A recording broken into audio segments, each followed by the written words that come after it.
Hello students, कैसे हो आप सब। तो देखिए बच्चों, कल आपने प्रत्यय किए थे, आज हम आपको समास बताएंगे। तो ठीक है, चलिए हम समास शुरू करते हैं। सबसे पहले आप देखिए समास का अर्थ। समास का अर्थ है संक्षेप या संग्रह।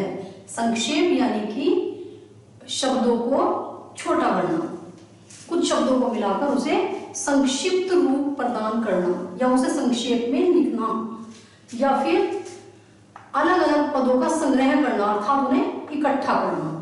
तो इसका समास का अर्थ आपको समझ आ गया, संक्षेप या संग्रह, अर्थात उसे संक्षेप छोटा करके लिखना, संग्रह मिलाकर लिखना, अर्थात दो शब्दों को मिलाकर एक कर देना। तो दो अलग अलग शब्दों को मिलाकर जब एक कर दिया जाता है तो उसे समास कहा जाता है। जब दो या दो से अधिक शब्द अपने बीच की विभक्ति को छोड़कर आपस में मिल जाए तो उसे समास कहा जाता है। जैसे कि आप एक उदाहरण यहां देख सकते हैं, ये गंगा जल।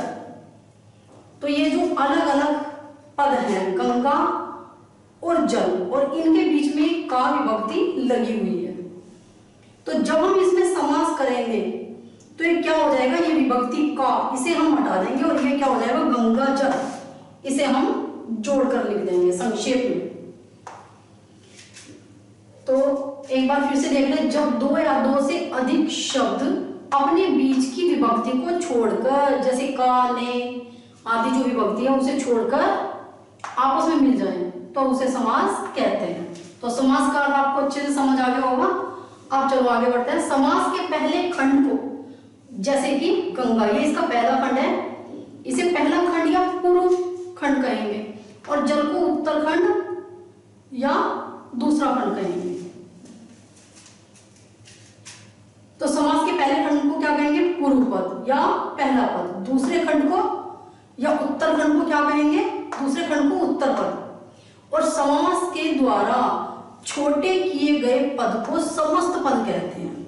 अब समस्त पद किसे कहेंगे, गंगा जल। जो हमने समास किया है इन छोटे छोटे पदों में, ये दो छोटे छोटे पद है गंगा और जल, इन दोनों को मिलाकर जब हम यहाँ लिखेंगे तो इसे हम समस्त पद या सामासिक पद कहेंगे।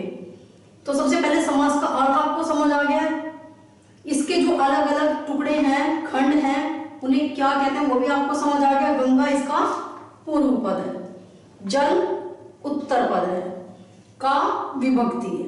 जब हम इसमें समास करेंगे तो विभक्ति का लोप हो जाएगा, विभक्ति को हटा देंगे। और जब समास किए हुए पद को जब हम इसे संक्षेप में लिख देंगे, समास कर देंगे, तो इसे क्या कहेंगे, सामासिक या समस्त पद। तो इतना समझ आ गया। चलो आगे देखते हैं समास के भेद। समास के 6 भेद होते हैं, अवयवी भाव, तत्पुरुष, कर्मधारय, द्विगु, द्वंद्व और बहुव्रीहि। तो समास के कितने भेद हैं बच्चों, 6 भेद हैं। आप अच्छे से एक बार फिर से देख लें, अवयवी भाव, तत्पुरुष, कर्मधारय, द्विगु, द्वंद्व, बहुव्रीहि। अब हम सबसे पहले आपको ये बता दें कि आपके कोर्स में 6 समास नहीं है, आपको केवल 11th में 3 ही समास करने हैं। मैं निशान लगा देती हूँ, आप नोट कर लो। ये अवयवी भाव, कर्मधारय और बहुव्रीहि, ये 3 ही आपके कोर्स में है। तो चलो सबसे पहले हम अवयवी भाव समास करते हैं। इसमें पहला पद प्रधान और अव्यव होता है। पहला पद कौन सा, जैसे कि अनुदिनम, जो ये अनु है, ये इसका पहला पद है, ये अव्यव होता है और प्रधान होता है, अर्थात इसकी महत्ता होती है। और दूसरा पद संज्ञा या विशेषण होता है, अर्थात किसी का नाम, जैसे कि विष्णु, ये संज्ञा हो गया, या फिर विशेषण जैसे रूपम, तो यह तो संज्ञा होगा या विशेषण होगा। इस समास का अपने पदों में विग्रह नहीं होता है, जैसे कि आप इन उदाहरणों के द्वारा समझ सकते हैं। एक बार फिर से इसका अर्थ देख लो। अवयवी भाव समास किसे कहते हैं, इसमें या इसकी पहचान क्या है, इसमें पहला पद प्रधान और अव्यव होता है और दूसरा पद संज्ञा या विशेषण होता है। और ये जो समास है ये नपुंसकलिंग उसमें चलता है, विभक्ति में। इस समास का अपने पदों में विग्रह नहीं होता है। तो अब हम इस समास के कुछ उदाहरण देखते हैं, जैसे कि अनुदिनम। अब जब हम इसमें समास का विग्रह करेंगे, अर्थात इसके दोनों पदों को अनु और दिनम इन्हें अलग करेंगे, तो इसका विग्रह क्या हो जाएगा? दिनस्य पश्चात। इसके लिए हमें इसके जो ये अवयव है, प्रधान पद है पहला, उसके अर्थ को समझना होगा। अनु मैंने पीछे या बाद का होता है, तो इसलिए इसका क्या हो गया? दिनम का दिनस्य और अनु बाद में, यानी कि दिन के बाद। दिनस्य पश्चात, इसका अर्थ भी यहां लिखा हुआ है, दिन के बाद। तो जिसमें बाद आएगा वहां पश्चात लग जाएगा। अनुदिनम दिनस्य पश्चात, अर्थात दिन के बाद। अब दूसरा उदाहरण देखिए, अनुरूपम, अर्थात रूप के योग्य। रूपस्य योग्यम, रूप के योग्य। अगला देखो, अनु विष्णु, विष्णु के बाद। तो इसमें क्या हो जाएगा? विष्णु पश्चात, अर्थात विष्णु के बाद। यथा शक्ति, यथा मैंने के अनुसार, शक्ति के अनुसार। तो इसका क्या हो जाएगा? शक्ति अंतिक्रम में, अंतिक्रम में अनुसार, शक्ति के अनुसार। यथा विधि, विधि अंतिक्रम में, ये बिल्कुल ऐसे ही बनेगा ये यथा वाले। इसके बाद है प्रतिदिनम। इसमें ये जो दिनम है इसे दो बार लिखेंगे, दिनम दिनम प्रति, दिनम दिनम प्रति, अर्थात प्रतिदिन।